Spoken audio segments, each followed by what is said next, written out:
Kembiang pepe merambiat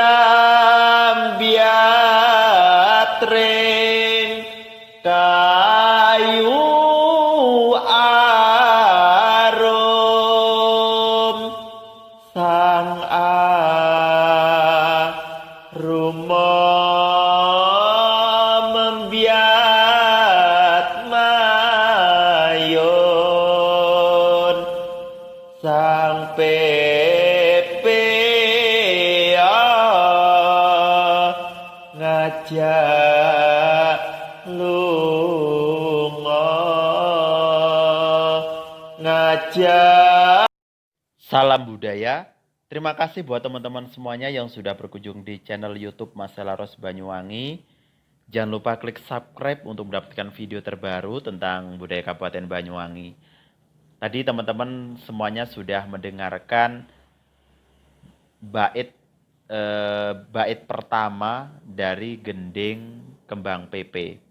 Jadi ini merupakan salah satu gending yang dipakai oleh para penari gandrung ya, yang maknanya luar biasa karena ini berisi tentang syair-syair untuk mengajak kepada kita cinta tanah air, bagaimana perjuangan para leluhur kita, para pejuang kita mempertahankan tanah leluhurnya atau NKRI ini ya teman-teman.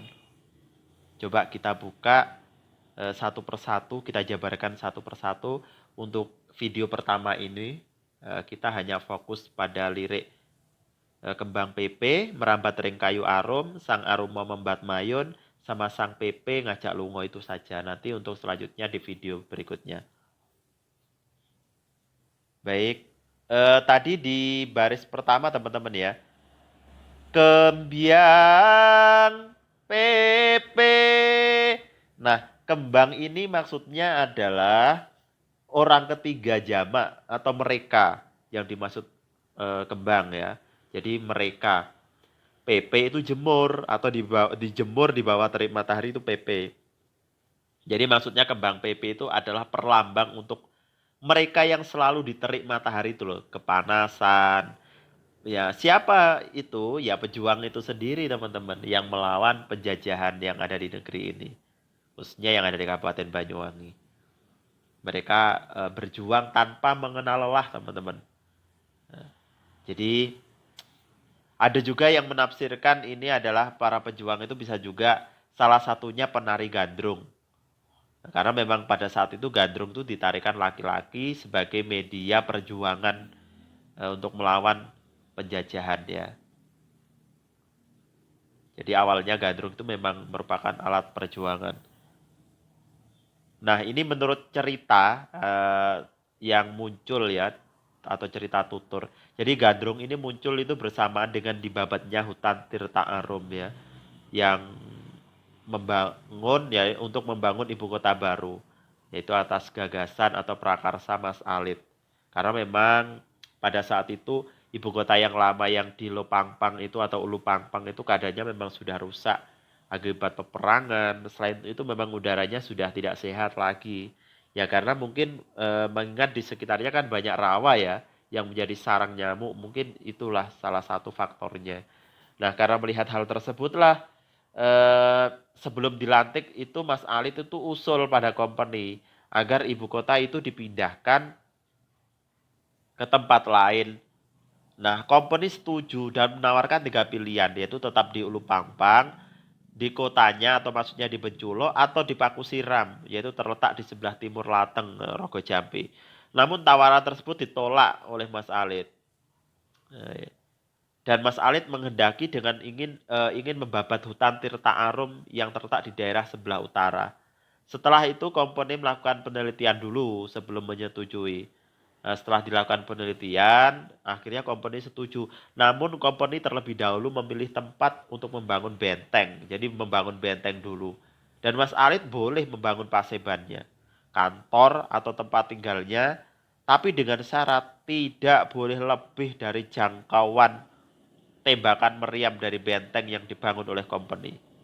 Jadi benteng yang dibangun itu kemudian dikenal dengan nama Utrecht ya. Ora, seperti itu. Lalu Mas Alit itu dilantik sebagai bupati pada tanggal 2 Februari 1774 di Lopangpang. Maka setelah itu pembabatan hutan Tirta Arum dimulai dan setelah selesai kota yang baru itu dibangun oleh Mas Alit diberi nama Banyuwangi. Karena memanfaatkan konotasi dan persamaan dari kata hutan itu ya, nama hutan itu yaitu Tirta Arum, yaitu air yang harum atau Banyuwangi. Oke, untuk syair yang kedua. Merambiat ring kayu arum, merambat di kayu harum. Nah, ini maksudnya apa?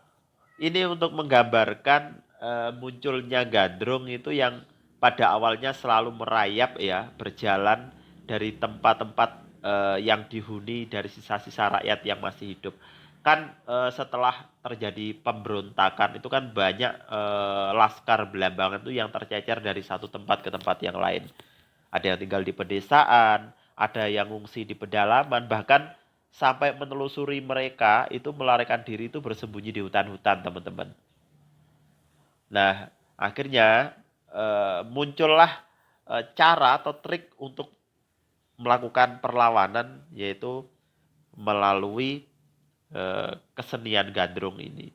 Jadi menjadi telik sandi satu tempat ke tempat lain untuk melihat saudara-saudaranya, karena kan menurut Josh Colt ya, menulis seperti ini ya. Lelaki jejaka. Jadi gandrung awal-awal itu memang berasal dari lelaki jejaka. Jadi keliling desa ke desa, bermain musik dan memainkan gendang atau terbang. Lalu mereka diberi hadiah berupa beras yang oleh mereka dibawa ke dalam sebuah kantong. Ini dalam Gandrung Van Banyuwangi, bab gandrung lelaki tahun 1923. Nah, ternyata apa yang ditulis oleh John Scott ini tidak jauh beda dengan cerita yang disampaikan secara turun-temurun oleh leluhur kita, oleh kakek nenek kita ya teman-teman. Jadi memang gandrung itu memang awalnya dirintis oleh kaum lelaki yang berkeliling mendatangi tempat-tempat yang dihuni oleh sisa rakyat Belambangan yang tinggal di pedesaan tadi. Jadi di kampung-kampung, di pengungsian, di persembunyian, yang keadaannya memang sangat memprihatinkan. Nah, dengan pakaian seperti itu ya teman-teman, mereka membawa musik perkusi, jadi berupa kendang dan rebana. Nah, setelah usai pagelaran, mereka itu mendapat sumbangan, yaitu berupa hasil bumi, dan sebagainya itu dari penduduk yang mampu.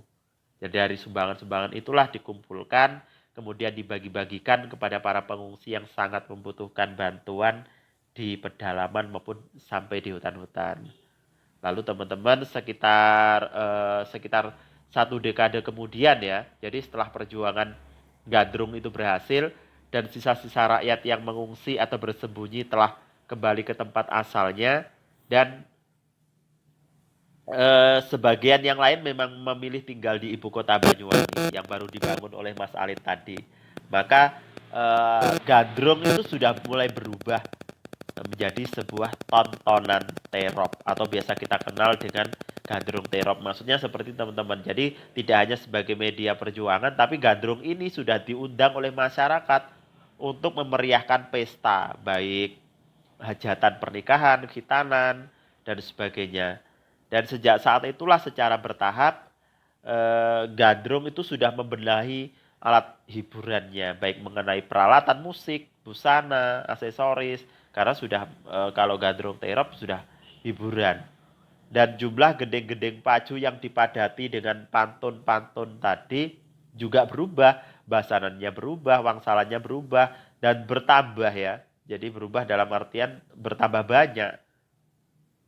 Dan tari-tarinya pun juga berkreasi ya, bertambah banyak, semakin elok, menarik, dan mempesona. Nah, di sisi lain, berangsur-angsur sisa rakyat Belambangan sebelah timur yang semula beragama Hindu juga berubah mengikuti ajaran Islam sesuai dengan agama yang dianut pemimpinnya yaitu Mas Alit. Ya, karena memang sejak umur 9 tahun telah memeluk agama Islam. Jadi berkat Mas Alit itu ikut kakak perempuannya eh, atau janda dari Pangeran Danungrat yang dibantai di pesisir Sesai Bali tahun 1764 itu ya. Jadi sewaktu Komponi merebut Blambangan tahun 1767 dibawa ke Bangkalan oleh Pangeran Rasamala. Jadi yang bantu Komponi sebagai istri boyongan tadi. Nah, syair berikutnya, Sang Arumo Membat Mayun. Yang diharum-harumkan, diayun-ayunkan. Yang diharumkan itu artinya gambaran hidup masa depan yang baik, menyenangkan, sebagainya. Diayunkan itu artinya apa ya? Diiming-imingi teman-teman. Jadi misalkan seorang ibu sewaktu menimang anak, gendong anak kan biasanya kan diiming-imingi.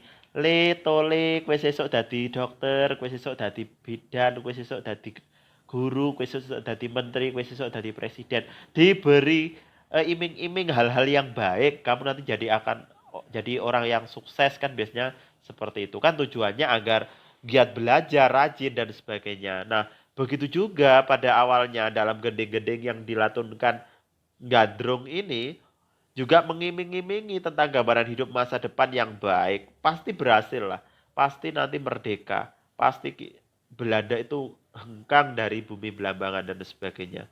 Jadi agar supaya menumbuhkan semangat sisa-sisa Laskar Belambangan itu agar jenggirat atau sadar dan bangkit untuk membangun kehidupannya yang telah hancur tadi, yang sudah kehilangan segalanya termasuk harga diri, martabat keluarganya, akibat serbuan company dan antek-anteknya yang kejam, dan dia bisa berubah untuk kehidupan yang lebih baik lagi. Syair berikutnya yang terakhir, Sang Pepe ngajak lungo. Sang Pepe mengajak pergi. Nah, Sang Pepe ya tadi yang pejuang atau gandrung tadi ya, yang gigih tanpa mengenal lelah tadi. Nah, setiap saat selalu mendatangi pengungsi di pedesaan, di pedalaman, bahkan sampai masuk ke hutan-hutan yang keadaannya memang sudah sangat memprihatinkan. Sudah kelewat terlantar. Jadi gandrung itu selalu mengajak pergi dari penderitaan, yaitu lewat makna gending atau pantun-pantun yang disenandungkan. Jadi sang Pepe ngajak lungo itu mengajak pergi, ayolah kehidupan kita pasti lebih baik. Ke depan kita pasti akan lebih baik kehidupan kita. Tidak akan seperti ini. Belanda pasti akan hilang dari bumi Belambangan. Kita pasti merdeka. Maksudnya seperti itu teman-teman. Nah, untuk penjabaran bait kedua teman-teman ditunggu saja di video selanjutnya. Mudah-mudahan bermanfaat. Jika ada kritik, saran, silahkan komentar di bawah video. Atau teman-teman bisa chat di Instagramnya @masailaros ya. Terima kasih sudah berkunjung di channel YouTube Mas Laros. Jangan lupa di subscribe ya. Salam budaya. Wassalamualaikum warahmatullahi wabarakatuh.